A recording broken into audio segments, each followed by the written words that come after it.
कि अगर कहीं कोई आरोप आया तो जांच करें, जांच करके आवश्यक कार्रवाई करें कि आप कहाँ थे, क्या कर रहे थे, कैसे इतना बड़ा घटना घटा। जब प्री इन्फॉर्मेशन है, जैसे हमारे प्रदेश के अध्यक्ष हैं, उनका तो नोटिस लेना ही पड़ेगा, नहीं तो ऐसे थोड़ी काम चलता है। अगर बहाना मन में चल रहा है तो अपना रास्ता देखे, ऐसी कोई बात नहीं है।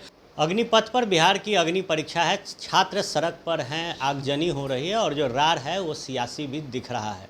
कल जेडीयू और बीजेपी आमने सामने आई, जहां भारतीय जनता पार्टी के प्रदेश अध्यक्ष ने कई आरोप जो हैं वो प्रशासन के ऊपर लगाए, तो वहीं जेडीयू ने हमला करते हुए ये कह दिया कि मानसिक संतुलन ठीक नहीं है। संजय जायसवाल का हमारे साथ बात करेंगे, बिहार सरकार के मंत्री नीरज सिंह बबलू। कैसे देखते हैं इस बयान को? मानसिक संतुलन नहीं ठीक है संजय जायसवाल का, ये कहा गया है जेडीयू की तरफ से। देखिए, जो लोग इस तरह की बात करते हैं काफ़ी गलत बात करते हैं और एनडीए में कहीं न कहीं दरार लाने की कोशिश करते हैं। अगर माननीय अध्यक्ष जी किसी तरह का आरोप लगाए हैं प्रशासन पे, तो प्रशासन अगर गलत काम करेगा तो लोग बोलेंगे ना। और लोग बोलने का क्या मतलब, फिर आपस में आप लड़ाई शुरू कर दीजिए। एनडीए के लोग एक दूसरे पर आरोप लगाए। अगर कहीं कोई गलती होती है, कहीं प्रशासन की तरफ से कोई मिस्टेक होता है, कोई भूल होता है, इस पर बोलना, उस पर कार्रवाई करना एनडीए सरकार का दायित्व होना चाहिए कि अगर कहीं कोई आरोप आया तो जांच करें, जांच करके आवश्यक कार्रवाई करें। अगर उनके घर पे हमला होता है, उनके घर पे फायरिंग होता है, माननीय उप मुख्यमंत्री के घर पे हमला होता है, तो प्रशासन में जो लोग हैं उनसे ज़रूर पूछना चाहिए ना कि आप कहाँ थे, क्या कर रहे थे, कैसे इतना बड़ा घटना घटा। जब प्री इन्फॉर्मेशन है, संघर्ष इस तरह का रोड पे चल रहा है, तो भाई सुरक्षा काम करना चाहिए। तो ये अपनी बात बोलना कहीं से कोई गलत नहीं है। अब इस पर टीका टिप्पणी नहीं होनी चाहिए, हम तो यही कहेंगे। रिश्तों बीजेपी और जेडीयू का, उस पर क्यों सवाल खड़ा है? उपेंद्र कुशवाहा कहते हैं कि नोटिस लेने की ज़रूरत नहीं है, कोई तवज्जो नहीं है संजय जायसवाल का। संजय जायसवाल जी हमारे प्रदेश के अध्यक्ष हैं, उन्हें नोटिस कैसे नहीं लिया जाएगा? ये गलत बात है। जो लोग बोलते हैं वो गलत बोलते हैं। हमारे प्रदेश के अध्यक्ष हैं, उनका तो नोटिस लेना ही पड़ेगा, नहीं तो ऐसे थोड़ी काम चलता है। और जो स्थिति बनी हुई है इसको समझना चाहिए, देखना चाहिए। कहीं कोई गड़बड़ी होती है तो इस पर सबको देखना चाहिए।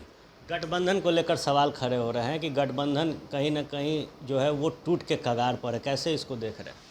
देखिए, ये अपने अपने मन की बात है। अगर मन में कुछ चल रहा है किन्हीं को कि नहीं हम कोई बहाना बना के आगे निकले, तो यहाँ कोई ऐसा थोड़ी है कि इंतजार कर रहा है, पैर पकड़ रहा है कि नहीं आप साथ में रहिए। ऐसी कोई बात नहीं है। जो अगर बहाना मन में चल रहा है तो अपना रास्ता देखे, ऐसी कोई बात नहीं है। और गठबंधन चलता है सहमति से, दोनों के मर्जी से। हिंदुस्तानी अवाम मोर्चा के प्रवक्ता का बयान आया है कि जिस तरीके का आरोप लगाया संजय जायसवाल वो ठीक नहीं है और अब कोऑर्डिनेशन कमेटी एनडीए में बन जाना चाहिए। बिल्कुल कोऑर्डिनेशन कमेटी बने, इसमें कहीं दो राय नहीं है। लेकिन अगर कहीं कोई दिक्कत होती है तो आरोप लगाना भी गलत बात नहीं है। कहीं कोई प्रशासन की तरफ से कमी होती है, ये बात तो रखा ही जाएगा। अगर प्रशासन की तरफ से कमी रहेगी तो निश्चित रूप से लोग बात रखेंगे, कोऑर्डिनेशन कमेटी बने, बात हो बात, लेकिन किसी की अनसुनी भी नहीं होनी चाहिए, इसका भी ध्यान रखना जरूरी। कल आपने लाइव किया, काफ़ी बेहतर ढंग से जो अग्निपथ स्कीम है उसको समझाया। लोग आगजनी कर रहे हैं, क्या कहेंगे स्टूडेंट्स से? देखिए, हम छात्रों से विनम्र आग्रह करते हैं कि पहले बातों को समझे कि क्या योजना है। और ऐसा नहीं है कि किसी दूसरे काम को रोक करके ये नया योजना लाए गए। ये नया योजना अलग तरीके का योजना है। अगर पसंद हो तो लड़के आए इसमें। मैं तो समझता हूँ कि काफ़ी बेहतर योजना है। जो लोग देश भावना से देश की थोड़े दिन के लिए ही सेवा करना चाहते हैं या थोड़ा सा रोज़गार करना चाहते हैं, थोड़ा जॉब करना चाहते हैं, उनके लिए बेहतर है कि आप अच्छा ट्रेनिंग ले करके अच्छे से इसमें ट्रेंड हो, सरकार के इस पर मदद से ट्रेनिंग ले करके, और बाद में फिर दूसरा जहाँ जॉब का ऑफ़र आता है, तीनों सेना के लोग ऑफ़र दे रहे हैं। कई राज्यों में इसका ऑफ़र है कि प्लेसमेंट होगा इसके बाद भी। और हम तो ये मानते हैं कि अगर 4 साल का लोग जॉब करता है, फिर कुछ अच्छी रकम होती है बिज़नेस करने के लिए, व्यापार करने के लिए, तो वो भी सही है। और हम तो ये कहते हैं कि कई ऐसे देश हैं जहाँ का हर व्यक्ति फौजी ट्रेनिंग लेता है, आर्म्स का ट्रेनिंग लेता है और देश के लिए तैयार रहता है कि कभी कोई ऐसी नौबत आएगी तो फिर हम उस पर उस तरह का काम करेंगे। बाकी लोग अपना रोज़गार करते हैं, अपना बिजनेस करते हैं, सबों को जॉब नहीं हो सकता है। लेकिन जो लोग आगे आते हैं, सरकार तो कह रही है कि हम लोग एकदम कोशिश रहेगा कि हमारा मैक्सिमम लोगों का हम प्लेसमेंट कर पाएंगे। तो इसको समझ के करना चाहिए। और ऐसा कोई हार्ड एंड फास्ट नहीं कि सबको उसमें जाना ही है, सबको करना ही है।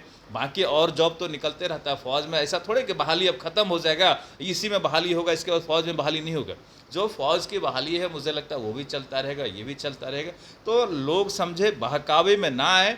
इसमें विपक्ष हम समझते हैं कि अपना रोटी सेकने में लगा हुआ है कि हम रोटी सेक ले और इसी छात्रों के नैया में पार लग जाए, कि छात्र आक्रोशित हैं इसके कंधे पे बैठ के पार लग जाए। तो ये मुझे नहीं लगता है कि संभव है।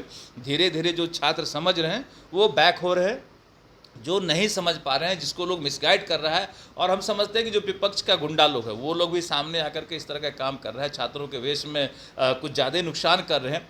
मैं तो ये कहना चाह रहा हूँ कि जो नुकसान हो रहा है, किसका नुकसान है? आप ट्रेन फूंक रहे हो, किसका ट्रेन है? ये आपका ट्रेन है, किसी सरकार का ट्रेन नहीं होता है, बीजेपी का ट्रेन नहीं है, ये एनडीए सरकार की रेल नहीं है, ये आपकी रेल है। जलाएंगे आप तो बनेगा किस पैसे से? फिर जब बनने के लिए पैसा आएगा तो उसका भार किस पे पड़ेगा? आप ही पे पड़ेगा। डीजल का दाम बढ़ेगा, पेट्रोल का दाम बढ़ेगा, गैस का दाम बढ़ेगा, बाकी चीज़ों का दाम बढ़ेगा, फिर किस पे जाएगा? ये घूम फिर करके फिर आप ही पे आएगा। तो इसको समझना चाहिए कि हम क्या कर रहे हैं। विरोध का और तरीका है, अब विरोध करिए, धरना दीजिए, प्रदर्शन कीजिए, रैली निकालिए। रेल को रोकना है तो रेल को रोक लीजिए, लेकिन रेल को जला दीजिएगा तो फिर ये नुकसान है, और आपका नुकसान है, और आपका नुकसान है। किसी सरकार का नुकसान नहीं होता है, आम व्यक्ति का नुकसान होता है। इसको लोग समझे और इस पर ध्यान दे करके अच्छे से संघर्ष करना, तो उसका तरीका अलग है। या फिर अगर समझे, अपना डिमांड रखे, अपनी मांग रखे कि आप क्या चाहते हो, उस पर विचार होगा, बात होगा, बातचीत करें सरकार से, तो ये करना चाहिए। हिंसा कहीं से भी जायज़ नहीं है। छात्र शांति से प्रदर्शन करें, मांग करें, चीज़ों को समझाएं। जेडीयू के और जो बीजेपी के अंदर घमासान है वो एक महज मिसअंडरस्टैंडिंग है। सब समय पर ठीक होगा। बयानबाजी अगर होती है तो एक प्लेटफॉर्म पर ठीक है, लेकिन व्यक्तिगत तौर पर हमला कहीं से भी जायज़ नहीं है। नीरज बबलू, बिहार सरकार के मंत्री को आप सुन रहे थे। बने रहे फर्स्ट बिहार के साथ। धन्यवाद।